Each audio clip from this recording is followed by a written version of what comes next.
உங்களை மாதிரி என்ன மாதிரி பல கனவுகளோட ஒவ்வொரு வருஷமும் பல ஆயிரக்கணக்கான ஸ்டூடெண்ட்ஸ் வந்து ஐஏஎஸ் ஆகணும், யூபிஎஸ்சி எக்ஸாமில் பாஸ் ஆகணும்னு சொல்லி பல ஸ்டேட்ஸில் இருந்து இந்தியாவில் வந்து எல்லாருமே வந்து டெல்லிக்கு வருவாங்க.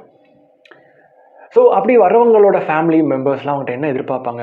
குறைந்தபட்சம் வந்து லைக் என் பையன் என் பொண்ணு அங்கே போய் படிக்கிறாங்க, இவ்வளோ தூரம் லைக் 1000 கிலோமீட்டர் என்னோட வீட்டை விட்டு தள்ளி போய் படிக்கிறாங்க அப்படின்னா குறைந்தபட்சம் அவங்க ஃபேமிலி மெம்பர்ஸ்லாம் எதிர்பார்க்கக்கூடிய விஷயம் என்ன அப்படின்னா சேஃப்டி, அவங்க சேஃபாக இருக்கணும் அப்படின்னு சொல்லி. பட் இந்த இன்சிடெண்ட்டுக்கு அப்புறம் வந்து அந்த சேஃப்டி அப்படிங்கிற ஒரு விஷயத்துக்கே ஒரு பெரிய கொஸ்டின் மார்க். ஸோ ஒரு பிரபல ப்ரைவேட் கோச்சிங் சென்டர், ஸோ அதோட பேஸ்மெண்ட்டில் ஒரு லைப்ரரி வந்து ரன் பண்ணிட்டு வந்திருக்காங்க. ஸோ இது எங்கே அப்படின்னா டெல்லியோட, அதாவது யூபிஎஸ்சியோட ஹப் அப்படின்னு சொல்லக்கூடிய ஓஆர்என், ஓல்டு ராஜேந்திர நகர். இதை பற்றி நான் இதுக்கு முன்னாடி ஒரு வீடியோவில் நான் பேசியிருப்பேன், கரோல்பாக் அந்த ஏரியாவில் இருக்குது. ஸோ அந்த பெரிய ஒரு ப்ரைவேட் கோச்சிங் சென்டர் இந்த பேஸ்மெண்ட்டில் ஒரு லைப்ரரி வந்து ரன் ஆகிட்டு இருந்திருக்கு. கொஞ்ச நாளாகவே டெல்லியில் நல்ல மழை. ஸோ இந்த இன்சிடென்ட் நடக்கிற அந்த டைமில் அந்த லைப்ரரியில் ஒரு 30 ஸ்டூடெண்ட்ஸ் வந்து எக்ஸாமுக்காக படிச்சுட்டு வந்திருக்காங்க. வெளியே நல்ல மழை. ஸோ திடீர்னு யாருமே எதிர்பார்க்கல, பெரிய லைக் தண்ணி வந்து அப்படியே அந்த லைப்ரரி கிளாஸை உடச்சிட்டு உள்ளே வந்து விழ ஆரம்பிச்சிருச்சு கொஞ்ச நேரத்தில். ஸோ என்ன நடக்குது அப்படின்னு யோசிக்கிறதுக்குள்ளேயுமே வந்து தண்ணி வேகமாக நிரம்ப ஆரம்பிச்சிருச்சு அந்த பேஸ்மெண்ட்டை. ஸோ அந்த 30 பேரில் ஒரு 15 பேர் உடனே தப்பிச்சிட்டாங்க. அதுக்கு கொஞ்சம் ஒரு ஸ்ட்ரகிளில் இன்னொரு 10 பேர் தப்பிச்சிட்டாங்க. பட் மூன்று ஸ்டூடெண்ட்ஸ், அதாவது யூபிஎஸ்சி ஆஸ்பிரண்ட்ஸ் வந்து இறந்துட்டாங்க. பல மணி நேரம் லைக் ரெஸ்கியூ டீம்லாம் வந்து ஃபயர் ஃபைட்டர்ஸ்லாம் வந்து பல மணி நேரத்துக்கு அப்புறம் தான் வந்து அவங்களோட உடலை வந்து அந்த இடத்துலேருந்து மீட் எடுக்கிறாங்க. ஸோ யார் அந்த ஸ்டூடெண்ட்ஸ் பார்க்கும்போது Shreya Yadav from UP, Nivin Dalwin from Kerala and Tania Soni from Telangana. So இந்த 3 ஒரு ரொம்ப கம்மியான வயசு. அதில் ஒரு ஸ்டூடெண்ட் வந்து அவங்க அப்பா வந்து ஒரு விவசாயி. ஜூலையில் தான் வந்து அவங்க வந்து அந்த டெல்லிக்கே வந்திருக்காங்க. இந்த மாதிரி ஒரு இன்சிடென்ட் வந்து அதுக்கப்புறம் நடந்துருச்சு. ஸோ இந்த 3 ஸ்டூடெண்ட்ஸ் வந்து அந்த இடத்துல பரிதாபமாக உயிரிழந்துட்டாங்க. அவங்களோட சேர்ந்து அவங்களோட கனவுகளும் அங்கேயே இறந்து போயிடுச்சு. ஸோ இதில் யார் மேலே தப்பு சொல்லலாம்? அந்த ப்ரைவேட் இன்ஸ்டியூட் மேலே தப்பு சொல்கிறதா, இல்லை வந்து அந்த கவர்மெண்ட், டெல்லி கவர்மெண்ட் மேலே தப்பு சொல்கிறதா, இந்த சீவேஜ் சிஸ்டம் ஒழுங்காக இல்லைனால, இல்லை வந்து இந்த மலை மேலே தப்பு சொல்கிறதா, இல்லை வந்து அந்த ஸ்டூடெண்ட்ஸ் மேலே தப்பு சொல்கிறதா? ஏன் இவ்வளோ பெரிய ஒரு கனவு வச்சிருந்தா, ஏன் டெல்லிக்கு வந்து படிக்கிறீங்க, அங்கே உங்கள் ஊர்லேயே படிக்க வேண்டியதான் அப்படின்னு சொன்ன வந்து சொல்கிறதா? ஸோ யாரை ப்ளேம் பண்ணுறது? ஸோ இது வந்து ஒரு bit of more personal for me, because அந்த எக்ஸாக்ட் இன்ஸ்டியூஷன், அந்த கோச்சிங் சென்டரை பல வாட்டி நான் கிராஸ் பண்ணி போயிருக்கேன். அண்ட் அந்த பேஸ்மெண்ட், அந்த லைப்ரரி கூட நான் ஒரு வாட்டி போயிருக்கேன். ஸோ இந்த இன்சிடென்ட்டை நான் இந்த நியூஸில் ரீட் பண்ணும்போது என்னால் அப்படியே இமேஜின் பண்ண முடியுது என்ன நடந்திருக்கும் அப்படின்னு சொல்லி.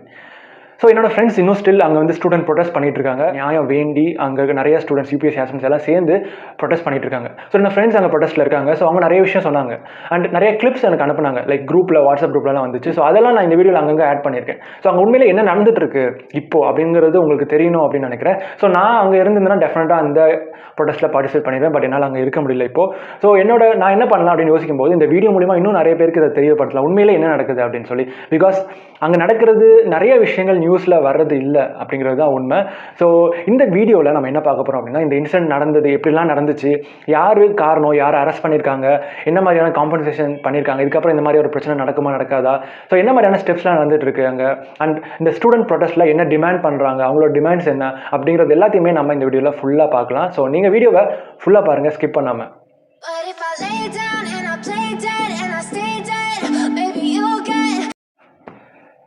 இப்போது இந்த இன்சிடென்ட் எப்போ நடந்துச்சு? போன சாட்டர்டே ஈவினிங் 6:30 கிட்ட அந்த இன்சிடென்ட் ஸ்டார்ட் ஆகுது. ஸோ அந்த பேஸ்மெண்ட்டில் ஸ்டூடெண்ட்ஸ்லாம் வந்து படிச்சுட்டு இருக்காங்க அந்த லைப்ரரியில். வெளியே நல்ல மழை.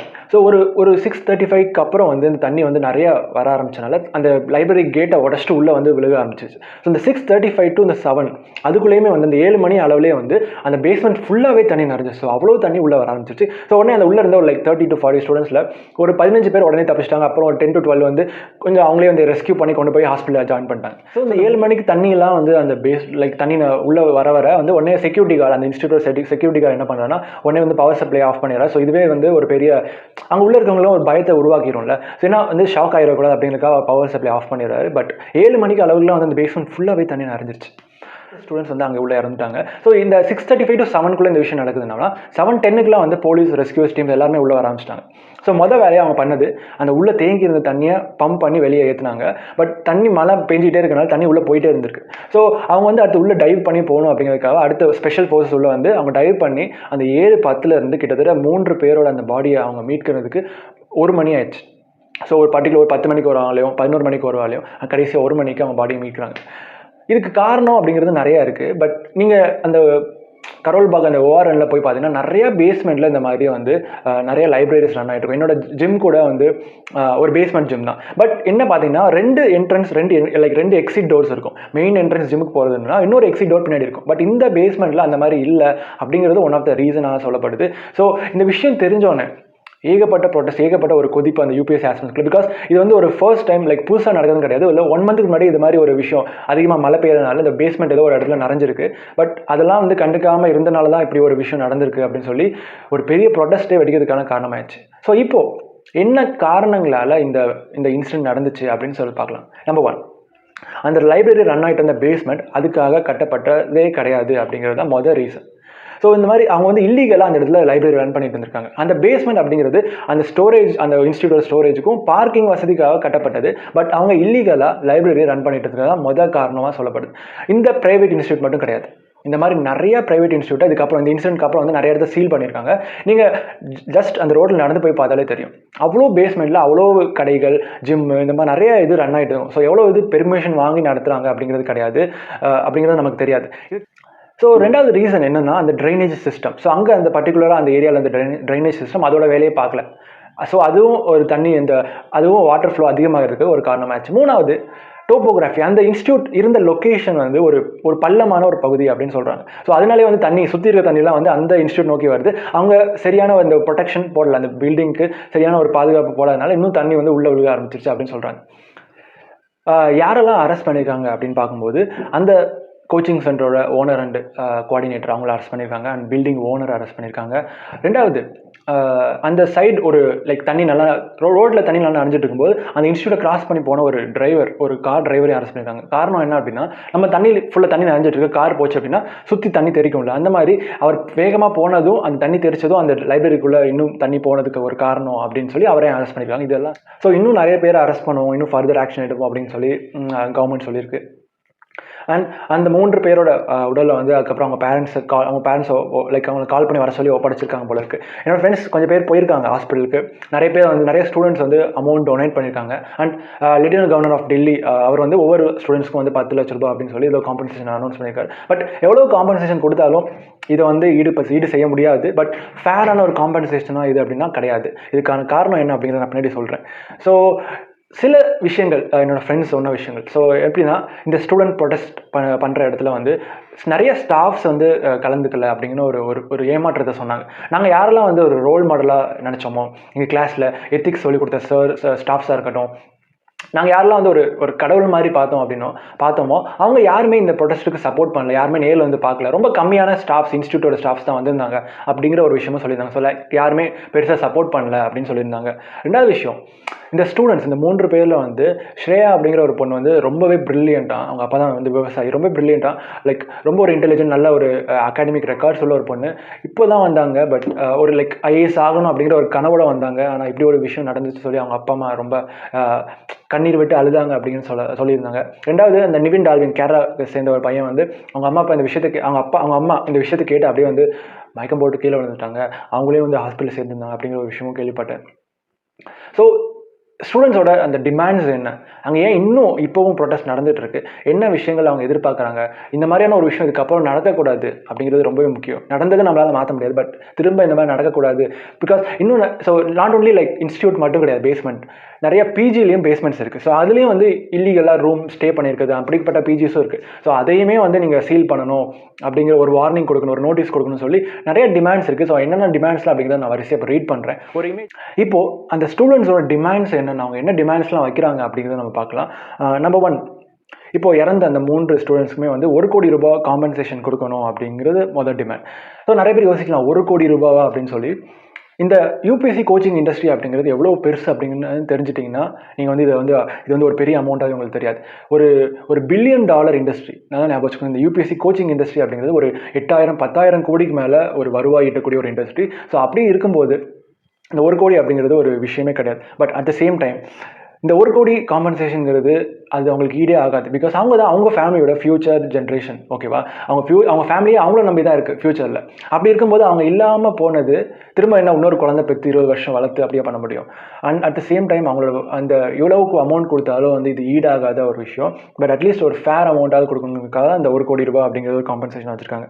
ரெண்டாவது பார்த்தீங்கன்னா all the food courts, PGs, hostels and any aspect of residence that is being held in the basement should be closed immediately. நான் முதல்ல சொன்ன மாதிரி இன்னும் நிறைய பிஜி ஹாஸ்டல்ஸ் அண்ட் இன்னும் நிறைய கமர்ஷியல் விஷயங்கள்லாம் வந்து பேஸ்மெண்ட்டில் நடந்துகிட்ருக்கு இல்லீகலாக பெர்மிஷன் வாங்காமல். ஸோ அந்த மாதிரியா எந்த இதெல்லாம் இருக்குன்னு ஐடென்டிஃபை பண்ணி உடனே அதெல்லாம் சீல் பண்ணணும் அப்படிங்கிற ஒரு விஷயம் ஒரு டிமாண்ட் வச்சுருக்காங்க. மூணாவது விஷயம் என்னன்னா like police, all the officers, that is police, MCD municipal corporation of Delhi should be suspended and put under scrutiny.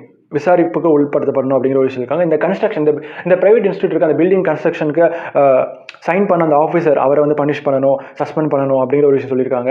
And நிறைய எலக்ட்ரிசிட்டி சேம்பர் வந்து லைக் ரொம்ப வந்து ஆபத்தான நிலைமையில் இருக்குது. ஸோ அதெல்லாம் வந்து வெரிஃபை பண்ணி உடனே வந்து சரி பண்ணணும். பிகாஸ் ஒன் ஆஃப் த டிமாண்ட்ஸாக வச்சிருக்காங்க. ஸோ இதெல்லாம் நீங்கள் ஃபுல்ஃபில் பண்ணணும்னு சொல்லி தான் அந்த ப்ரொடெஸ்ட் வந்து இப்போது டெல்லியில் இருக்க அந்த கரோல் பாக் ORN ஓல்ட் ராஜேந்திர நகரில் நடந்துட்டுருக்கு.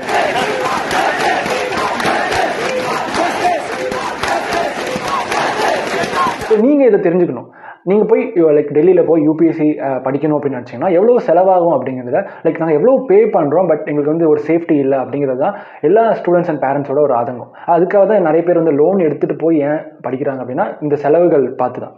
ஸோ ஒரு ஆவரேஜாக ஒரு பர்சனுக்கு வந்து 2 lakhs ஆகும். ஒரு 10 months கோர்ஸ் நம்ம படிக்கணும் அப்படின்னா ஒரு 2 lakhs ஆகும் ஆவரேஜாக. ஓகே, அதுக்கப்புறம் வந்து நீங்கள் பிஜி அப்படின்னு பார்க்கும்போது நீங்கள் ஒருவேளை கரோல் பாக் அந்த மெயின் ஏரியாலே இருக்கணும் அப்படின்னா டெஃபினட்டாக 12,000 to 15,000 வந்துடும் மந்த்லி. ஸோ வந்து 4 இருந்ததெல்லாம் 15,000 ஆச்சு மந்த்லி. ஆனால் பக்கத்துலேயே இருந்தனால. ஸோ அப்படி பார்க்கும்போது 10 months போகும்போது இது ஒரு 1.5 லட்ச ரூபாய், இது ஒரு 2 லட்ச ரூபாய், ஸோ 3.5 லட்ச ரூபாய் வந்துருச்சா. இது போக நீங்கள் லைப்ரரி இந்த பேஸ்மெண்ட் மாதிரி லைப்ரரியில் போய் நீங்கள் படிக்கணும் அப்படின்னா மந்த்லி ஒரு 1,000 2,000 அந்த ரேஞ்சில் வந்து லைப்ரரி ஸ்டார்ட் ஆகும். ஸோ அப்படி பார்க்கும்போது அது ஒரு 10 மாதம்னா ஒரு 20,000 கிட்ட வந்துருதா. ஸோ இந்த 3.5 லட்சம் கிட்ட லைக் இது ஒரு 3.7 lakhs ஆகும்.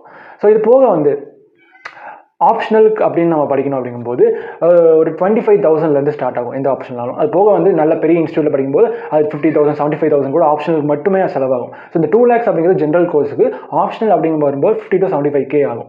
ஸோ இப்படி பார்க்கும்போது ஆவரேஜாக 4 lakhsக்கு மேலே ஒவ்வொரு ஆஸ்பிரண்ட்டும் செலவு பண்ணி ஆகணும் இந்த கோர்ஸை முடிக்கிறது. லைக் ஒரு டிகிரி கோர்ஸுக்கு படித்து செலவாகிற ரூபா தான் இந்த 10 மாதம் கோர்ஸுக்கு நமக்கு வந்து செலவு பண்ணணும். ஸோ இதுக்காக தான் நிறைய பேர் வந்து லோன் எடுத்துகிட்டு வந்து படிக்கிறாங்க. இந்த இறந்த 3 பேரில் கூட ஒரு ஸ்டூடெண்ட் வந்து லோன் எடுத்துகிட்டு தான் வந்து டெல்லியில் வந்து யூபிஎஸ்சி படிக்கணும் அந்த ஆசையோடு வந்திருக்காங்க. பட் அன்ஃபார்ச்சுனேட்லி இப்படிப்பட்ட ஒரு விஷயம் நடந்துச்சு. தேங்க்யூ ஸோ மச் ஃபார் வாட்சிங் திஸ் வீடியோ. ஸோ இதுதான் இப்போது நடந்துகிட்ருக்கு. ஸோ இதுதான் அவங்களோட டிமாண்ட்ஸ் அண்ட் இதெல்லாம் ஃபுல்ஃபில் பண்ணுவாங்களா அப்படிங்கிறத நம்ம இன்னுமே பொறுத்து இருந்து தான் பார்க்க முடியும். ஸோ யாரெல்லாம் தப்பு பண்ணாங்களோ எல்லாருமே வந்து கைது பண்ணப்படணும், எல்லாருக்குமே அவங்களுக்குரிய அந்த தண்டனை கிடைக்கணும், ஜஸ்டிஸ் வந்து கொடுக்கணும் அப்படிங்கிறது தான் இவங்களோட போராட்டம், இந்த ஸ்டூடெண்ட்ஸோட போராட்டம். எனக்கு ஒரு விஷயம் தோணுது, ஜல்லிக்கட்டுக்கு வந்து ஒரு பிரச்சனை வரும்போது நம்ம வந்து எல்லாருமே போராடணும், மொத்த தமிழ்நாடுமே போராடிச்சு. பிகாஸ் இது வந்து நம்மளோட ஐடென்டிட்டி, நம்மளோட கல்ச்சர், நம்மளோட அடையாளத்தை யாரோ வந்து இல்லாமல் ஆகணும் அப்படின்னு நினைக்கும் போது நமக்கு வந்து நமக்குள்ளே இருந்த அந்த வேகம் மொத்த தமிழ்நாடுமே போராடி நம்ம ஜெயித்தோம். இப்போது இந்த யூபிஎஸ்சி ஆஸ்பிரண்ட்ஸ் அங்கே ஸ்டூடெண்ட்ஸ் வந்து ப்ரொடெஸ்ட் பண்ணிக்கிறது ஒரு இந்தியாவோட ஒரு போராட்டமாக நான் பார்க்குறேன். என்ன காரணம் அப்படின்னா அந்த ஸ்டூடெண்ட்ஸ் அந்த ப்ரொடெஸ்ட் பண்ணிட்டு இருக்க ஸ்டூடெண்ட்ஸ் ஒவ்வொரு ஆளுமே வந்து ஒவ்வொரு பகுதியை சேர்ந்தவங்க. ஒருத்தவங்க நார்த் ஈஸ்டாக இருக்கட்டும், வெஸ்ட்லேருந்து வந்தவங்க, சவுத்லேருந்து வந்தவங்களா இருக்கட்டும், ஒவ்வொரு மூலையில் இந்தியாவிலேருந்து ஒவ்வொரு மூலையிலேருந்து படிக்க டெல்லிக்கு வந்தவங்க இப்போ எல்லாருமே அந்த ப்ரொடெஸ்ட்டில் வந்து போராடிட்டு இருக்காங்க. ஸோ அப்போ அது வந்து ஒரு இந்தியாவோட ஒரு போராட்டமாக தான் நான் பார்க்குறேன். ஸோ அவங்களுக்கு டெஃபினட்டாக ஜஸ்டிஸ் கிடைக்கணும். So we want justice. And at the same time இறந்து போன அந்த 3 ஆஸ்பிரண்ட்ஸ்க்கும் அவங்க ஃபேமிலிஸ்க்கும் வந்து நம்மளோட ஆழ்ந்த இரங்கலை வந்து தெரிவிச்சுக்கலாம். உங்களுக்கு சேர்த்து நான் வந்து தெரிவிச்சுக்கிறேன். அண்ட் வேறு ஏதாவது முக்கியமான விஷயங்கள் அந்த ப்ரொடெஸ்ட்டில் நடந்துச்சு அப்படின்னா அது வந்து நான் அடுத்த வீடியோவில் வந்து ஷேர் பண்ணுறேன். So thank you so much for வாட்சிங் திஸ் வீடியோ. பொறுமையாக வீடியோ ஃபுல்லாக பார்த்ததுக்கு ரொம்பவே தேங்க்ஸ். அண்ட் உங்களோட சப்போர்ட் எங்களுக்கு எப்போவுமே வேணும். So tata bye by.